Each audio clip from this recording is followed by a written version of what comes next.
accident that happened. We're learning more about the Alabama teen who is missing after a jet ski crash. He's related to a well-known Chattanooga developer, and he had also enrolled at UTC for the upcoming fall semester. With coverage you can count on, this is Channel 3 Eyewitness News at 6. Chattanooga police have made 2 arrests in the deaths of 2 people on Shepherd Road last month. I'm David Carroll. And I'm Cindy Sexton. The bodies of 20-year-old Thomas Holder and 17-year-old Ray Shan Underwood were found at Highland Cemetery June 20th. Today, police arrested 18-year-old William Wright and a juvenile. Both are charged with 2 counts of first-degree murder and especially aggravated robbery. The Chattanooga Police Department held a news conference today, and Channel 3's Lori Mitchell joins us now live outside CPD with more. Lori. Good evening. Yes, we learned about that major development here at the Chattanooga Police Department just a short time ago. Police say the community solved this case by being cooperative, open, and willing to share information, and that is what led to the arrest of 2 people. One is 17 years old, and we are not releasing his name. The police are not releasing his name because of his age and the charges he's now facing. The second individual is 18-year-old William Wright. They were both in custody on unrelated charges when they were served warrants earlier today. Police tell me the suspects are in gangs, but investigators don't necessarily believe the murders were gang motivated. They think robbery was the motive in this case, and police say as many as 50 community partners worked together to help make this arrest. There was a moment about 2 days after we initially received the call. It was about 3 in the morning, and the pride that I saw in investigators from numerous units within inside the department, there was probably 15 to 20 investigators, and they all came together and got specific tasks and went out selflessly and collected evidence that allowed this to be made. And without their work in this, we would not be arresting these 2 individuals for this horrific homicide. Many of the victims' family members were here for the announcement, and some were even wearing matching T-shirts with pictures of their loved ones. Chattanooga police formed a specific hotline for this case for tips. The information that led to the arrest did not come through that hotline, but I did ask about that, and they said this is a tool that they will be open to using to help solve future crimes in this city. I'm Lori Mitchell, Channel 3 Eyewitness News. Thank you, Lori. The TBI says the body found in Etowah this week was that of missing 18-year-old Kelsey Burnett. Her body was found in a residential area on Charles Street. Channel 3's Tanisha Cordell joins us now live with more on the TBI's investigation and the latest information.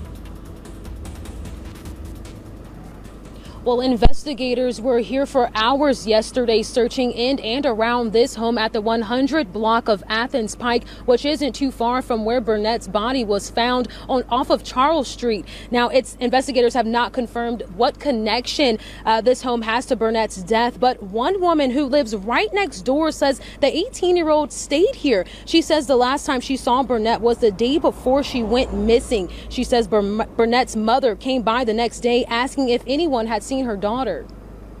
I was just thinking about the family and what they was going through, and I mean, I was glad, that they'd found the body.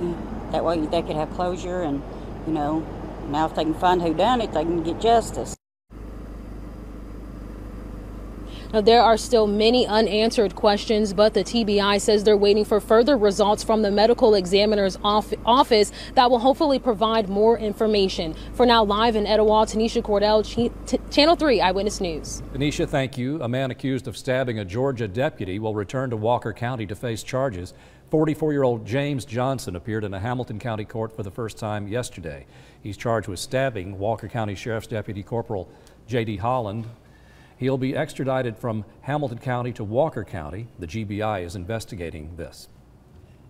Walker County officials are working around the clock to fix their water issues. A portable filtration system is on site and connected to the water system. Tests are underway to make sure the water is being filtered correctly and is clean. Those tests could take nearly 24 hours. Once they're complete and approved, the boil water advisory will be lifted, and we will keep you posted when that happens. We're learning more about a missing Alabama teen who had enrolled at UTC this fall. He's related to Chattanooga developer John Wise. Officials in Alabama say 19-year-old Henry Wise went underwater after a jet ski crash in the Florida Panhandle Tuesday night. So far, search crews have not found him. Channel 3's Cameron Taylor spoke with Wise's uncle, who was with him on vacation. Cameron? Cindy, Henry's uncle, John Wise, says the teen recently graduated from high school in Alabama. He was preparing to move to Chattanooga and start his college career at UTC. It's the most painful, long, drawn-out, brutal thing I can ever imagine to happen. A trip to Port St. Joe, Florida took a heartbreaking turn on the July 4th holiday. Coast Guard officials say Henry Wise was riding on a jet ski with a friend when they collided with a boat. The 19-year-old hasn't been seen since. His friend was hurt. We're just trying to deal with, just this tragic accident that happened. Henry's uncle John is still in Florida. He says family members do not think the teen survived the crash, but they hope law enforcement agencies and volunteer search crews can give them some closure by finding him. Crews are using a helicopter to look from the air while dive teams search the water. He was my closest nephew, and we did a lot together. We have a tight-knit family. Wise says Henry planned to live with his cousin in Chattanooga. He recently decided to attend UTC and was thrilled to start a new adventure. University officials say he had not decided on a major yet. Now family members are focused on bringing him home. All search crews have found so far is a life jacket in the same area Henry disappeared. We want to lay him to rest over in Fairhope, and we would like to recover him and take him home. Family members tell me they'll stay in Florida until they find him.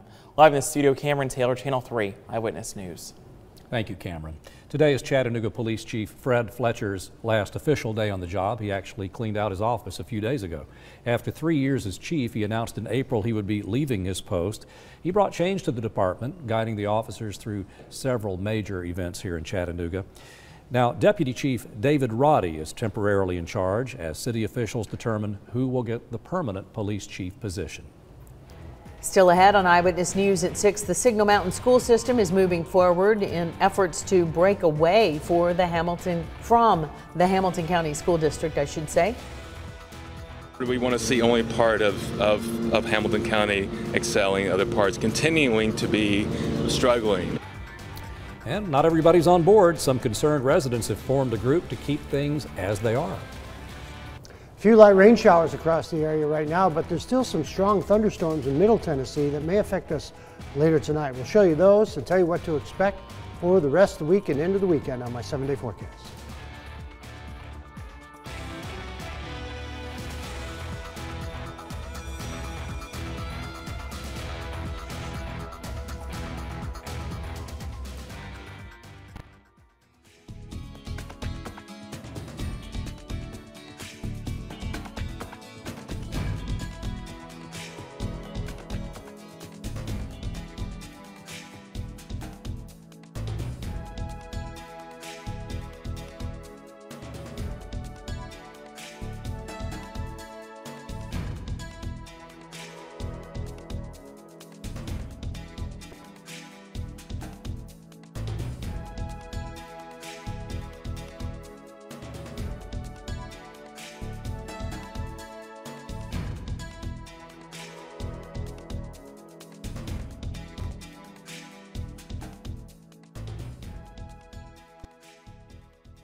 Well, the big debate that has some Signal Mountain residents on opposing sides. Some say a situation where they pull out of Hamilton County schools could move the community forward.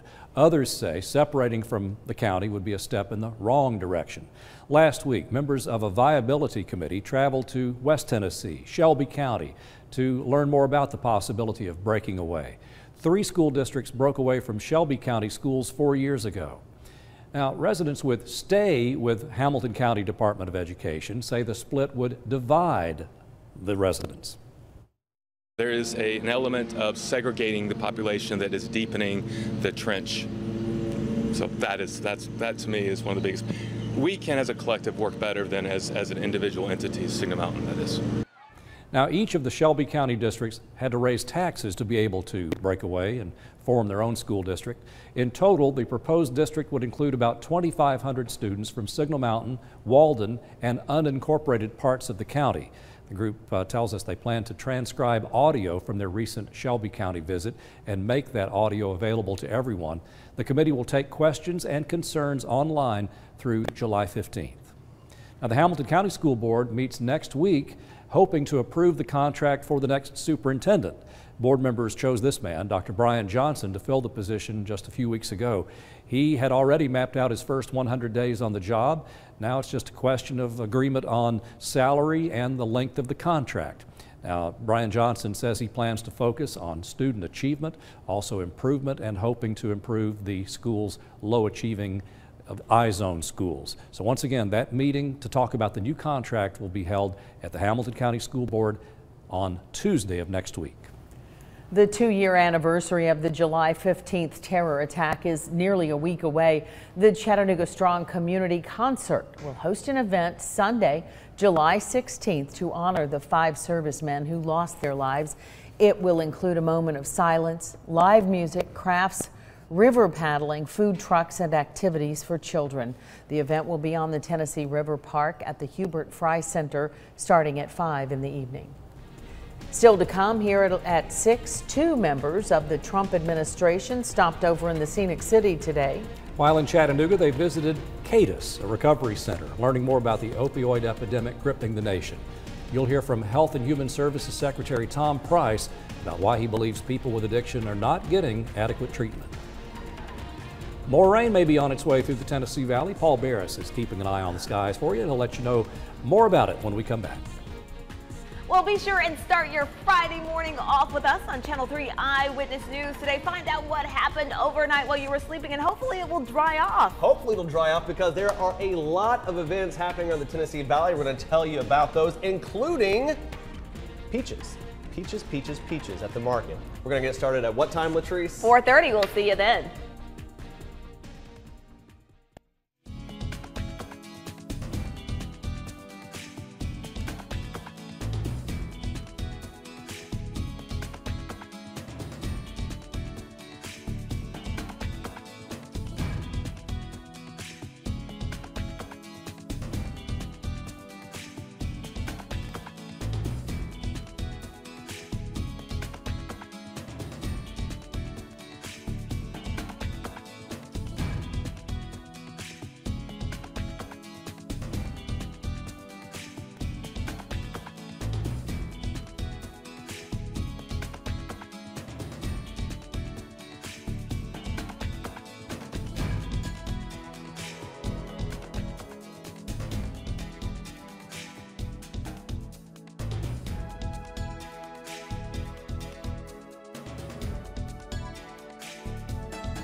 Well, this morning, staff members from President Trump's administration were in Chattanooga.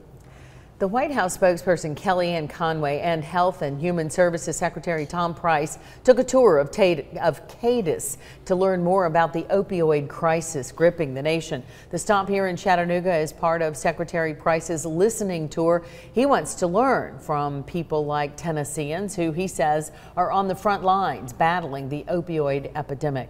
Nearly 1,500 people died in 2015 from opioid-related cases.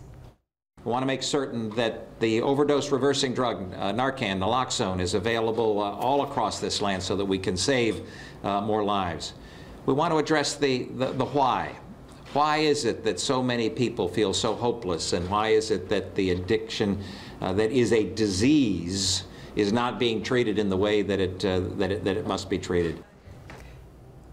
It's something the White House spokesperson Kellyanne Conway says the president and vice president are committed to fixing.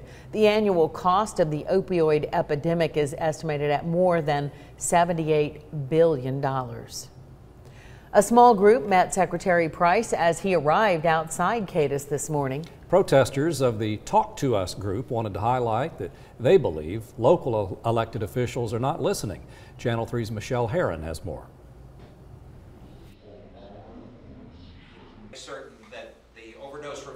They're all here to protest President Trump's health care bill. Now, I spoke with Dr. Brent Morris. He was a pediatrician here in Chattanooga for 40 years. He's seen health care change a lot over the last 4 decades, but he believes this new health care bill would be bad not only for Americans, but also Tennesseans. He believes a lot of Americans will die if this new bill is passed. They're salesmen. They are insurance salesmen is what they are. They're trying to pass off something that really doesn't work for this county, this state, or this nation, and they're telling us that it's good. These folks are also here because they feel like they haven't been given a voice in the construction of this measure, and they also want to encourage their local politicians to listen to their constituents and work with politicians on both sides of the aisle. Reporting in Chattanooga, I'm Michelle Herron, Channel 3 Eyewitness News. If you need free medical care, the Remote Area Medical Clinic, known to some as RAM, is coming up this weekend at McMinn County High School in Athens. And there you go. The parking lot will open at midnight Friday night and again Saturday night. Many people are expected to get in line before that. They pass out the tickets at 3 a.m. each morning. You'll need to be there in person to get a ticket. Once again, this is free medical care. They do vision, they do dental. It's first come, first serve. We have all the details on our website. We thank all the folks who volunteered to make that happen. That's a big, big thing. Now we check in with Chief Meteorologist Paul Barris. Paul, is the rain going to go away anytime soon? Well, I think by this weekend a lot of it will be dissipating, but we're looking at the radar right now. This is light rain from south of Pikeville all the way to Cleveland, northern Hamilton County, maybe southern part of Ray County too, and then some showers moving way off to the north towards Knoxville, and just a little bit of rain left over in Murray County. Actually, this is Gilmer County pushing off towards Blue Ridge, so there's not that much out there. Now there are some more showers and thunderstorms from Murfreesboro right now all the way to about Shelbyville, and they're pushing over Middle Tennessee. If they hold together, they'll move over the Cumberland Plateau, but I got a feeling that they're going to weaken like everything else has today. 81 right now in the city, 81 in Cleveland, 82 in Dayton, while Altamont's around 75, 72 in Dalton, and 75 out near Murphy. Blue Ridge 71, Athens 79, winds are out of the south at about 9 miles per hour, so the humidity levels are high, but the temperature wasn't that bad. Actually, the normal high is around 90. We were 88 today. Normal low is around 70, and that's what we hit. So just a little bit below normal, and about 26/100 of an inch of rain fell at the airport. We're way above normal, almost 9 inches above normal for the year. Skywatchers came in with over an inch of rain in Chatsworth, 7/10 Varnell, ½ Dalton, 4/10 Calhoun, 5/10 Fort Payne, 4/10 out near Scottsboro, with Fort Mountain also at 4/10. Cleveland less than 1/10 of an inch today. Soddy Daisy, Lakeside 2/10, Signal Mountain, North Chattanooga, Lookout Mountain 2/10, but Red Bank had about 3/10 of an inch of rain. And then off to the north, Athens had about 8/10, 4/10 Riceville, 3/10 10 Mile, 3/10 Spring City, about ½ inch at Dayton, 8/10 up in the Cagle Mountain, about ½ inch in Dunlap, with 4/10 in Pikeville, and Colmont 3/10, Jasper 6/10, Murphy only about 1/10 of an inch. As this cold front approaches tomorrow, we'll see some more showers and maybe a thunderstorm popping, mainly showers though. and then it drops down to the south. Another cold front approaches. Even though Vipercast is not showing that rain Saturday, I think there is a chance for some rain, at least the first half of Saturday. Then the cold front pushes down overnight, Saturday night, and into Sunday we get some drier air. It's going to be warm, but it'll be drier and the humidity levels will be nicer. And right into Monday, it looks like pretty nice weather with high pressure building in and drying us off finally. The showers should be ending tonight, though, with 72, but still humidity levels high. 86 tomorrow with showers and a few thunderstorms again, and 72 tomorrow night with fair skies and light winds. 7-day forecast. We got about a 40% chance tomorrow with 86. That chance comes down a little bit on Saturday with temperatures near 90, 88 on Sunday and lower humidity, 90 on Monday and low humidity. The humidity levels go up on Tuesday, and then on Wednesday and Thursday, some more isolated, widely scattered storms start to build up, and the humidity levels go back up towards the summertime where they're supposed to be. I think we're going to hear a lot of lawnmowers whirring this weekend. Well, you know that. You know Mine that. included. Thank you, Paul. Next in sports, a handful of local basketball stars are playing for $2 million. And if they win, they play to invest it into the city's youth. Here's Paul Shaheen. Yes, it's a great plan for these guys, and you're going to know a lot of the faces. Former Mocs, former Vols, former local prep stars. They're all planning to help the youth in this city if they win that money. The story is next in sports.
It's a tournament so big, it's simply called the basketball tournament. It's not rich in history, but winning it will certainly fill your wallet. It's a 64-team, winner-take-all, $2 million tournament. It's on ESPN, and there's a team from Chattanooga led by a few very familiar faces. If we win $2 million, I would change my community. I will first pay my tithe and offering to the church and try to build something new. Trey Suttles, Tyner grad, Ricky Taylor, UTC, Dante Hampton, Arts and Sciences, and UTC. 3 of 11 players, all with one thing in common. Show up, show out, bring $2 million back to Chattanooga, and invest it wisely in the city's future, our youth. A lot of kids don't have what necessarily, somebody behind them to push them. And after we finish this, we actually are trying to turn this into a nonprofit. The road to $2 million will not be paved for the hometown boys, dubbed Chattanooga Trenches. They're one of 64 teams, and they're squared up with the back-to-back defending champs, Overseas Elite. It's a situation that you got to deal with, man. They don't respect us. They don't know who we are. We're sneaky.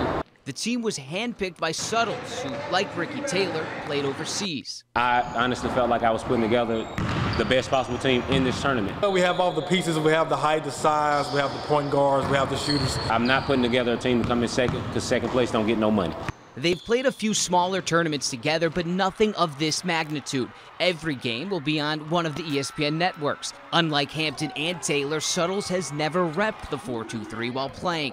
So to do it on this stage... It means everything. I've never played for a school or a team with my city on my chest. I actually got it on my shoulders, but now it's going to be on my chest, man. So it's more about the name on the front, not the name on the back for this one.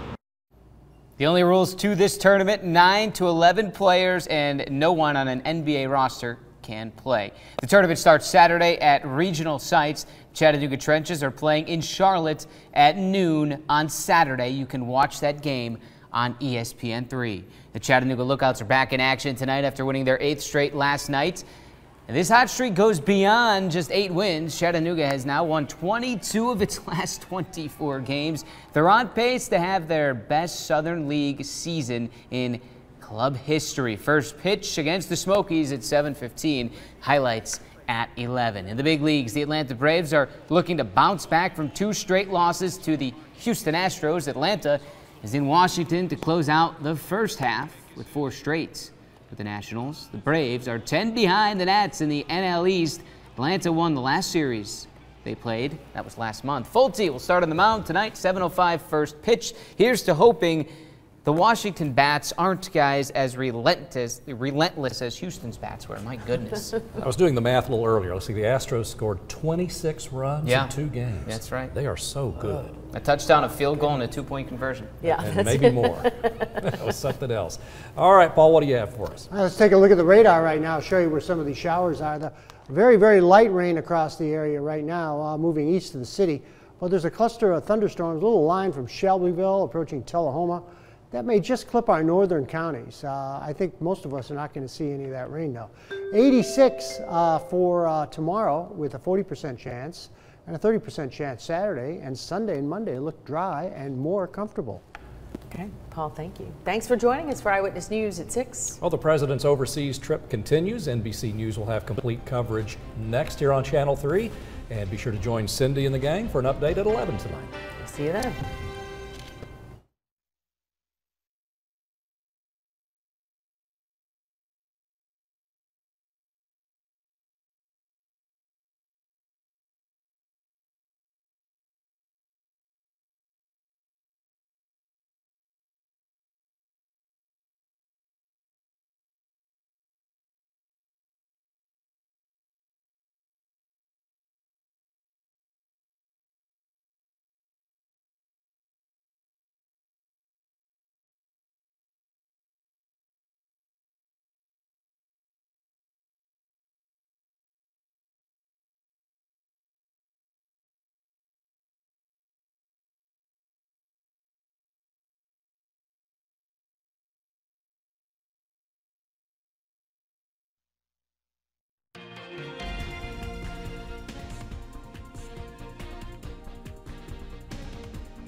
I'm telling you.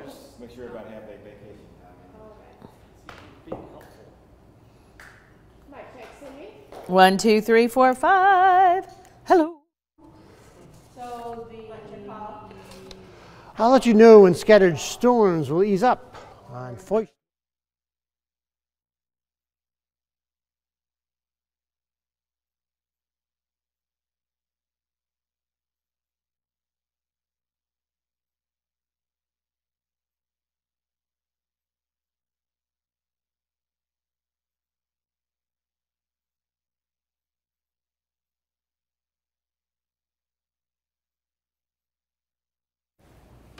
The TBI identifies the body of a young woman found on the 4th of July in Etowah. We'll tell you how the community is dealing with the heartbreaking news and have the latest on the case tonight after the night shift. And I'll let you know when scattered storms will ease up on.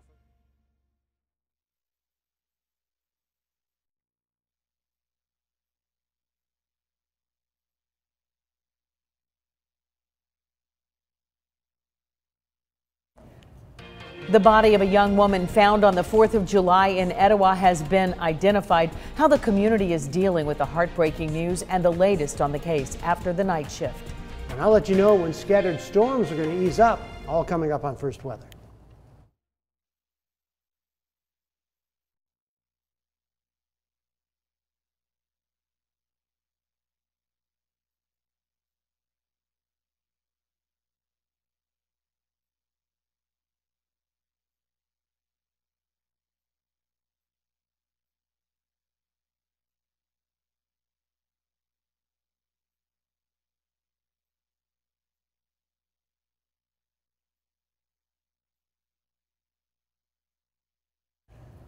The body of a young woman found on the 4th of July in Etowah is identified. The community is dealing with this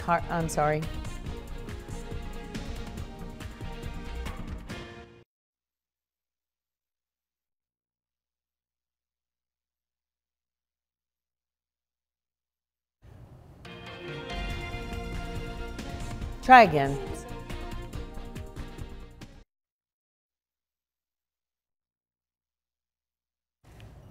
The body of a young woman found on the 4th of July in Etowah has been identified. We'll tell you how the community is dealing with the heartbreaking news and have the latest on the case tonight after the night shift. And I'll let you know when scattered storms are going to ease up, coming up on First Weather.